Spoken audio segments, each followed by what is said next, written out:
Hi guys, I'm here to talk about my experience in Nepal, and I went there from the end of September till the end of November, so for 2 months, and it was a pretty big and interesting experience, something that I would never ever forget again.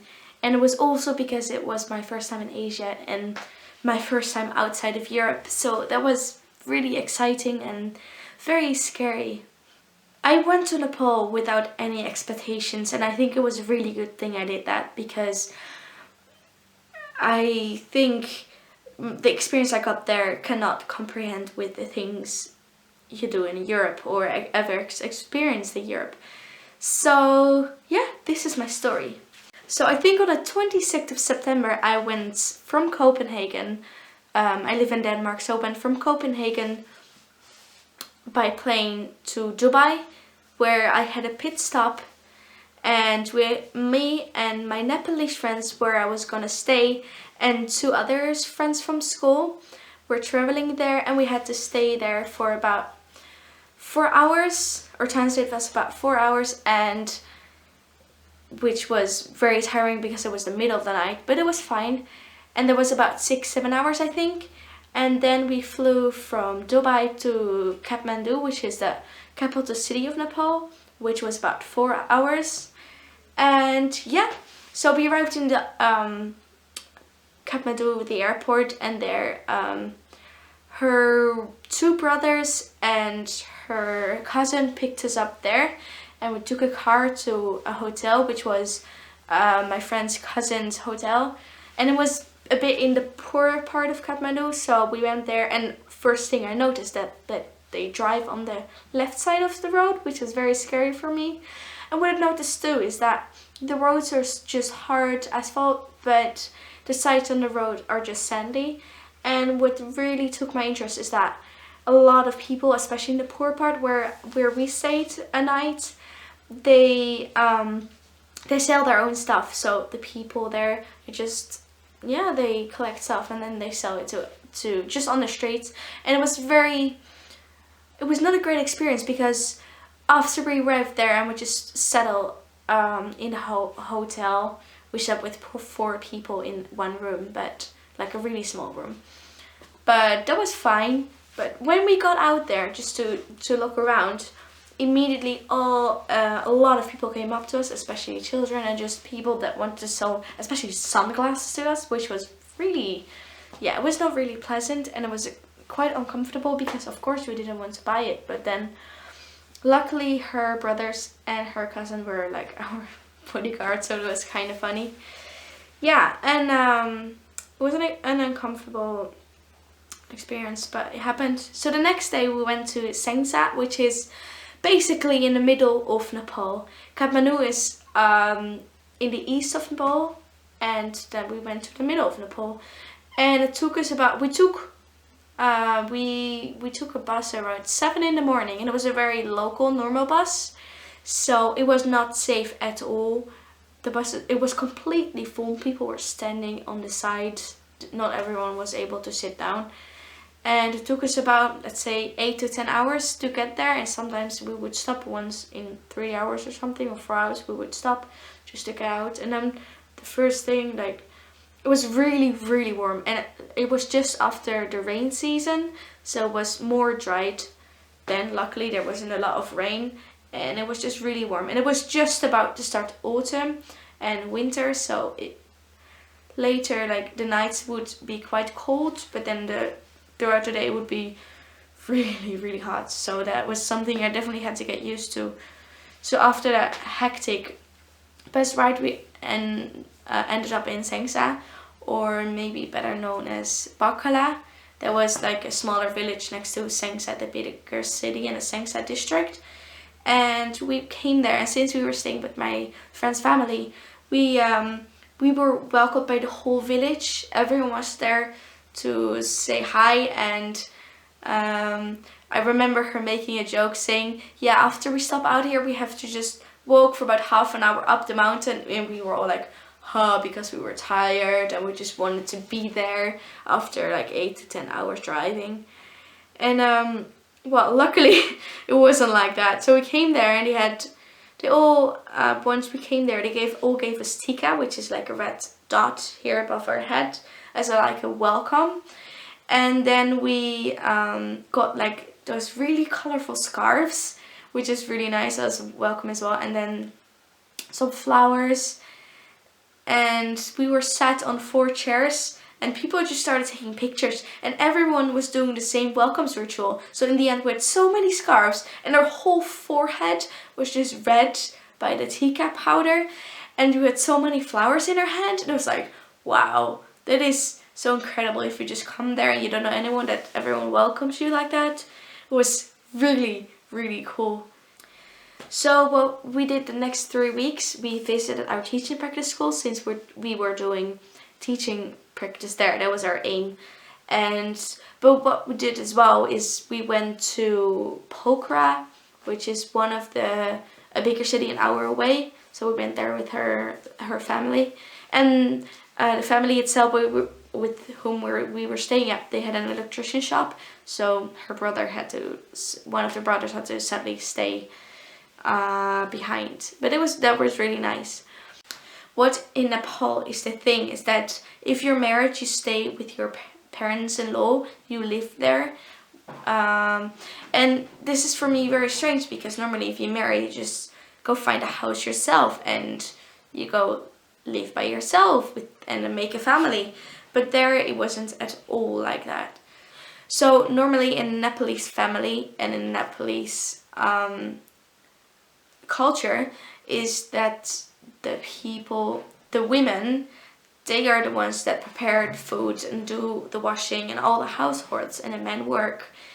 And so in Nepal it was like that at 4 in the morning, and my friend Benita had to do that as well. 4 in the morning she had to wake up, she had to fetch the water, she had to sweep and clean the floors, then she had to turn on the fire to heat up the buffalo milk, because her parents-in-law had a buffalo and they got milk from it every day, so fresh milk, which was really nice and quite good since it's buffalo, where we in Europe are used to milk from cows or maybe even goats. But yeah, we got that, and then she had to cook food. And funny story, once I actually did the same as her, wake up with her at 4 and then helped her with everything. And they eat a lot of garlic, a lot. So what I was doing at 6 o'clock in the morning, just peeling garlic, and I was dreaming about it the next night. It was quite funny. And yeah, so they always cook food. It's not just some sandwich or something like, or toast. It was really cooking food, and it was with meat as well, and I really had to get used to that. And of course rice. Every meal they eat rice. So she had to cook, and then around like 7 or 8 everyone would wake up and they would come down to eat and have some tea. And funny, something that I really quite like about Nepal is that they have really nice tea. So the tea it's just small leaves, and what they do they put milk in a pan, they heat it up, and then put a little bit of water in there as well to make it a little bit thinner. And the milk, of course, is buffalo milk. So then it thins up, then they put the tea in it, so it turns kind of like coffee when you put milk in your coffee. And then they put loads of sugar in there, so it gets really sweet. So if you're a sweet tooth, then it's really, really nice. It's one of the best teas I've ever had. So that was quite an experience. And what we did as well, my 2 friends and my Nepalese friend and we went to a local school there. It was only 10 minutes walk. And what I found really interesting is that the school was actually on the top of a hill. So we had to go up like 100 of stairs to actually get to the local school. And the school, let's say, everything was basically outside. They had buildings, but they had to go into the classroom from the outside. And they didn't have windows, they had bars in front as a window. And those people it was a local school, so the tuition fee would barely be anything. And they were in uniforms as well, which was very cute, very nice. one of the sad things is that they had 60 students in one of the classes. It was quite sad. It was just too much. And then one teacher had to manage that, and it was like, wow, that's just incredible. But you really saw that the teachers worked really hard to give good education to the kids. And they even taught English in English. So they were actually able to speak English, some kids, which was very nice. They asked us to teach as well. So we got a book, we just took it home, and for the next day we had to teach a lesson. And what I found out is that they are quite racist, as in they really look up to the Americans, especially. The Americans was seen as the fat boy, the white fat boy, and then you had the tiny, skinny Nepalese guy, and it was basically to honor the Americans. A lot of stories were like that, and it was quite unbelievable that they see that. And also in Nepal, I saw a lot of advertising for cream that makes your skin whiter. So it's really like they like to be whiter, or maybe it like seems there that if you're white that you're rich. So yeah, I don't know, I don't really like it. Of course, it's a very strange interpretation of that white people are rich, which is not true at all, but it's seen there like that. So mainly what I was supposed to do in Nepal is do my teaching practice, which I did. And I went to a private boarding school where they mainly taught in English. There were a few subjects like Nepalese, of course, which were in Nepalese, and there were a few others as well. And they have 8 periods a day, and per period they have 40 minutes. And then they go to school from 10 to 4 in the afternoon, and they have one break from which is about half an hour, I think.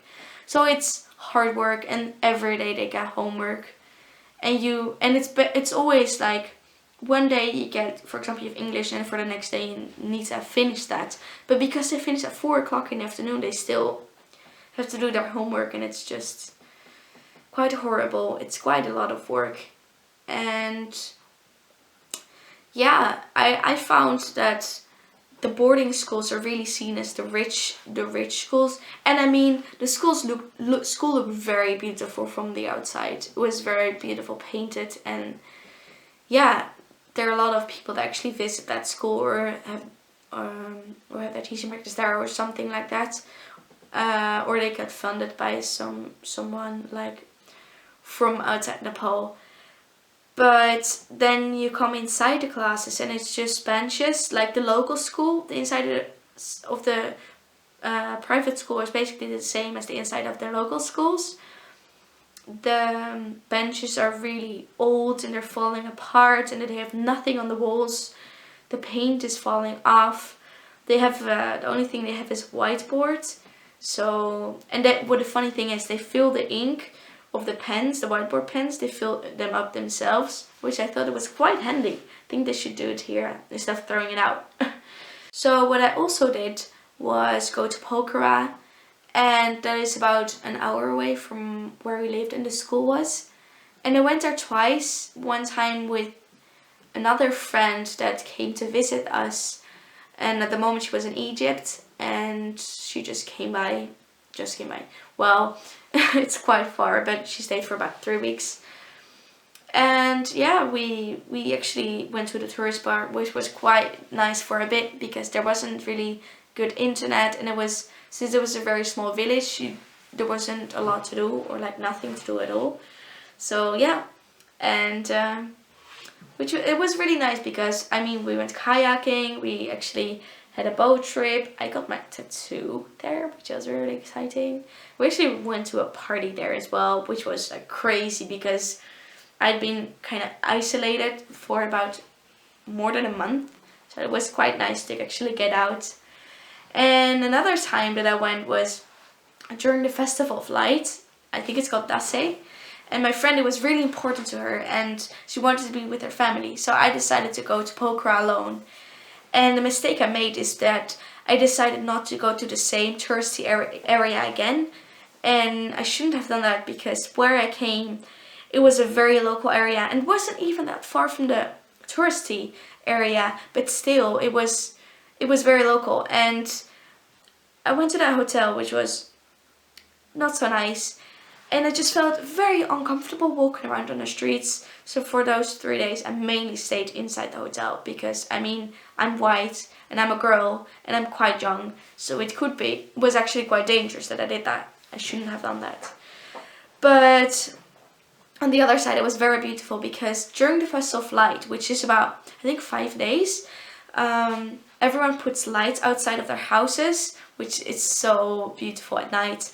And then they do a lot, they dance. So in front of the hotel was actually a place where different groups of people, they danced. And Nepalese people, you need to know that they're so good at dancing. Not only their traditional dancing, since they have a lot of sense of rhythm, it's very beautiful.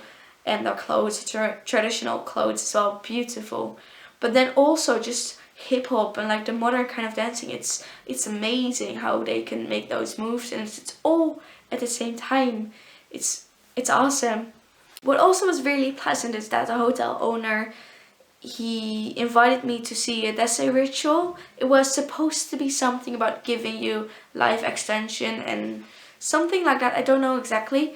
And it was, they drew a flower on the floor with colored powder and with flowers and with fruits, and they lighted a fire, and then later on they would put everything in a bucket and they would do a sign, like they would touch your knees and your shoulders and your head, and then they would throw it over you, so you would actually get a longer life. And yeah, they did that to me as well, which was kind of a beautiful sign that they would actually do it to a stranger. And then I was invited to eat with them, which was quite nice as well. So after 8 weeks being there, I went back to Kathmandu and I was traveling alone. I went into a white van, and in those white big vans, normally you have the driver, because they drive on the left side, the driver is on total right, and then someone could sit in the middle and then someone sat on the left side. So at the moment I said that it was for us the front. So I sit on totally left side. And then after about 2 hours, someone came and they needed more space, so they put someone else in the front as well. So we were sitting with 4 people, which was impossible. It was quite horrible. And we drove for about 10 hours like that. So it was nice to stretch my legs afterwards. And then, since I didn't know exactly where I had to go in Kathmandu, since I was going to a hotel, eventually it was 8 at night, so it was already dark, and they stopped and it was like, yeah, we're here, and everyone had already left, and I was like, can you maybe help me, bring me to a taxi, because I have no clue where I'm going. So they were really nice and bring me to a place where they have taxis. And then they gave the taxi driver, they talked to the taxi driver and they gave them the address of the hotel, and they called the hotel as well, because people there, they don't email or whatever, they just call the people, which is more reliable. So that taxi drove me through really small streets to Tamil, which is a very nice place, nice area in Kathmandu. And I stayed there in a hotel for from I think Wednesday to Friday, because Friday was my flight back to Copenhagen. And yeah, I saw a lot of stuff, and I met a friend earlier in Pokhara, so she was there at that moment as well. So together we just walked around and we bought some souvenirs, which I wasn't able to do before. And I got my hair actually dyed purple, so people were already looking at me because I had bleached hair back then. They were, at that moment, the last day, they were looking at me even more. It was quite funny. So after those 3 days, I had a flight, and my Nepalese friend, that day she came back to Kathmandu, and together we flew back to Denmark. Yeah, so that was my experience in Nepal, and I hope you got something from that. I hope you found it quite interesting, and I hope you learned something from it. Thank you very much for listening, and I'll see you next time. Bye!